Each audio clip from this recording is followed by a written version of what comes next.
हो माय काजल, मी तर बिचारे घरही नाही पाहिलं होतं. तिचं पहिल्यांदा आली बाई.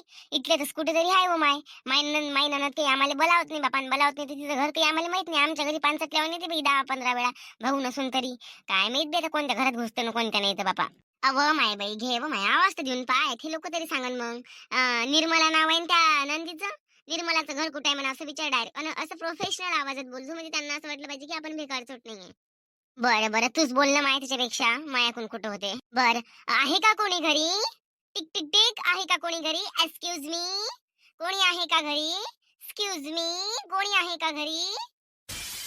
अरे अरे, हा बोला ना ताई, काय झालं का बरं? कोण आहात तुम्ही? इथे निर्मला नाटके राहते का? हो राहते ना. बाजूचं घर त्यांचंच आहे, ते बिल्डिंग दिसत आहे ना, ते त्यांचीच आहे. हो, हे आम्ही त्यांचे शेजारी आहोत. अच्छा, निर्मला ताईचे कोण लागता तुम्ही? निर्मला ताई आमची नणंद लागते, आणि आम्ही त्यांच्या भावजाया लागतो. आता माझी मुलगी आहे ना श्रद्धा, माझीच मुलगी आहे ती. तिथे म्हणजे इथे लव्ह मॅरेज केलं आहे ना तिने, तर तिच्या भेटीला आले.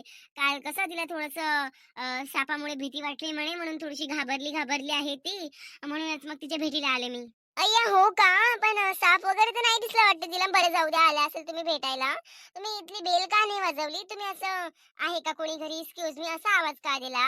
आम्हाला सवयच नाही ना ती बेल वाजवायची. आमच्या घराकडे काही आहे नाही. एक्सक्यूज मी, ते याच्यासाठी नाही वाजवत आम्ही. नाना प्रकारचे लोक येत असतील तुमच्या घरी, नाना प्रकारचे फिंगर त्याला लावून जात असतील, तर आम्हाला त्यांच्या हाताचे किटाणू आमच्या हाताला लावून खायचे नाहीये. म्हणून आम्ही कुठेही गेलो ते आधी काय ते सॅनिटायझर मारत असते, आणि नंतर मग आम्ही प्रेस करत असतो बटन. बट या वेळेने काय झालं, मी सॅनिटायझरची बॉटल घरी विसरले, त्यामुळे मग मी बेल नाही वाजवली. नाहीतर आम्ही बेल वाजवली असते सॅनिटायझर मारून. म्हणून म्हणलं बाई, नाही नाही, शी शी, आपले हात घाणेरडे होईल, म्हणून मी काही बेल वाजवली नाही. असं हो काय? बरं बरं, इथे बाजूलाच निर्मलाचं घर आहे, जा. हो हो, जायसाठी चालू ना, आम्ही जातो. या नाही तर माझ्या घरी बसा. आता मी निर्मलाची शेजारीच आहे, आमचे खूप चांगलं घट्ट नातं आहे. तर माझ्या घरी बसा, काय हरकत आहे? नंतर मग तुम्ही चाय प्यायला याल नाही याल माझ्या घरी, आता आल्याच आहे तर बसा माझ्या घरी. नाही आलो असतो, पण कसं आहे ना, ते थोडं मला ऑफिसची कामं आहेत, तर भेट घ्यायची आहे आणि निघून जायचं आहे. नाहीतर कसं आहे ना, ऑफिस जर नसतं तर मी म्हणजे 2-4 दिवस तुमच्याकडे, 2-4 दिवस तिच्याकडे अशी राहिली असती. पण माझ्या ऑफिसमुळे पार्ट टाइम नाही जमत माझं. बरं बरं, ठीक आहे, काहीही हरकत नाही आहे. हो ना? हो. अय्या, या दोघी सांगत आहे की तिला सापाची भीती वाटली, म्हणून ती त्या दिवशी ओरडली आय थिंक. आणि मग त्या दोघी माहिती की मला असं खोटं खोटं का सांगत होत्या गड्या?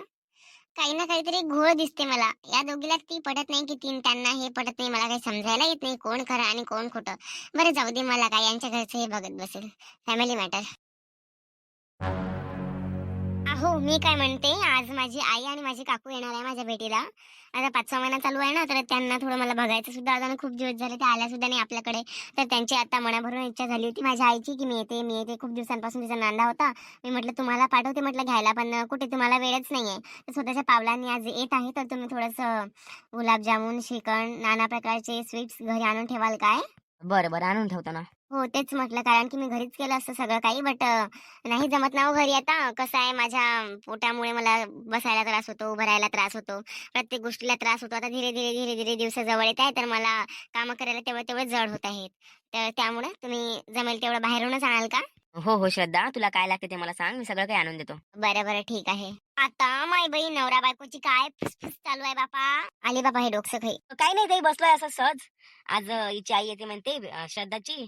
तर श्रद्धा सांगत होती असं आहे, तसं आहे. बस बाकी काही नाही बा. आता माय बाई, तुझी आई येत आहे, मामी येत आहे. काय पागल आहेस ग श्रद्धा? नवऱ्याला सांगून राहिली पण नंदीला सांगून नाही राहिली. मला सांग, नवरा दिवसभर घरी राहील की नणद आणि सासू दिवसभर घरी राहील? आ, पाहुण्यांचं पावण पण व्हायला नको का आमच्या हातून? तू तुझ्या हातानेच अशी परकेपणा दाखवते आणि नंतर मग आम्हालाच फसवते. माझ्या भावासमोर बघ बरं, आता माझ्या भावाला काय वाटलं असेल की आईला आणि ताईला हिनं याच्यासाठी नसेल सांगितलं की आई ताई हिच्यासोबत व्यवस्थित वागत नाही, किंवा त्यांच्या येण्याने आई आणि ताई खुश नाही. असं असते का? नाही असं असते का म्हटलं? हे बघा, माझ्या मनात असं काहीही नाहीये. आणि पाहुणे जर घरी आले आणि तुम्हाला डायरेक्टली दिसले, इनडायरेक्टली दिसले, तर तुम्हाला काय आहे? तुम्ही तेव्हा पण त्यांचं पावण पण करू शकता ना. आता नवरा असला ती पर्सनल गोष्टी असते काहीतरी. आता गोष्टी गोष्टीत मी सांगून दिलं, तसं मी तुम्हाला पण सांगत होते, पण पर्सनली ते माझ्याजवळ बोलायला आले. तर नवरा बायकोच्या गोष्टीमध्ये तिसऱ्यानं नाही द्यावं लक्ष, मला तरी असं वाटते. अच्छा, म्हणजे आता त्या नवऱ्याची काय मी सवत वय काय? का ठेवलेली वय? बोलायला लावतं मला. बहीणच होय ना, माया भावावर माया हक्क आहे. तुया पहिल्यापासून माया भावावर माया हक्क आहे. मी त्याला कोणत्याही परिस्थितीत असो मी त्याच्यासोबत बोलू शकतो, त्याच्यासोबत भांडू शकतो, त्याला रागवू शकतो, त्याला 2 चापटाही मारू शकतो. तू मधात बोलणारी कोण होय? मी मधात बोलणारी त्याची बायको होय. जेवढा हक्क तुमचा नाही पडत तेवढाहून जास्त माया हक्क पडते. कसं आहे, माय-बाप, घरदार सर्व घरदार सोडून सगळं त्यागून मी त्याच्यासोबत पळून आलती. एका पायावर, त्याच्या विश्वासावर. तेच माझ्यावर विश्वास नाही ठेवून, तेच माझ्यावर प्रेम नाही करत तर कसं होईल, नाही का? तुमचं सर्व जागेवर आहे म्हणून माझं सगळं जागेवर आहे असं नाही ना? तू बाई बोलायला भल्ली वाचरट आहे बापा. कुठूनच एवढं बोलणं शिकते ना काय तर बापा. भल्ली कल कल कल कल कल कल कल चबर चबर चबर चबर चबर चबर चालूच राहते तुझ्यावालं. खरं बोललेलं कोणालाही झोमतं हो. हो तू खरं बोलतस काय माय? बरं येऊ दे ना मामीजीले, मामीजीले येऊ दे. सांगतो मी तुझे नखरे सांगतो बापा सारे. नवऱ्याजवळ फुसफुसी गोष्टी सांगते म्हणतो बाई बाई सारख्या. आणि काय रे तू बसला बैलासारखा मस्त खाली बायको जवळ कोण? तुम्हाला खुर्च्याने बसाले का हॉल नाही का बेडरूम नाही? ऐन घुसू घुसू घुसू घुसू घुसू घुसू स्वयंपाक खोली दिली का स्वयंपाक करू लागतं काय तू? बायकोच्या भाळ्या. काय तू बहीणच आहे का ग? तुम्ही बहीणच आहे का म्हटलं यांच्या? असं बोलतोस ते का बायकोच्या भाळ्या न असं न तसं? म्हणजे अहो माझा नवरा बैल नाहीये. तुमचा नवरा बैल असेल, माझा भाऊ बैल असेल. हो म्हणूनच सणासुदीला तुम्हाला माहेरी पाठवते. बोलायला लावता. काय हो बाई सांगून राहिली तुले. विषय मायापर्यंत असेल तर ठीक आहे. माया नवऱ्यावर हात उचलायचा नाही, माया नवऱ्यावर उंगली उचलायची नाही. सांगून राहिली तुले मी माया नवरा काढून राहिली तू बैल न मैल.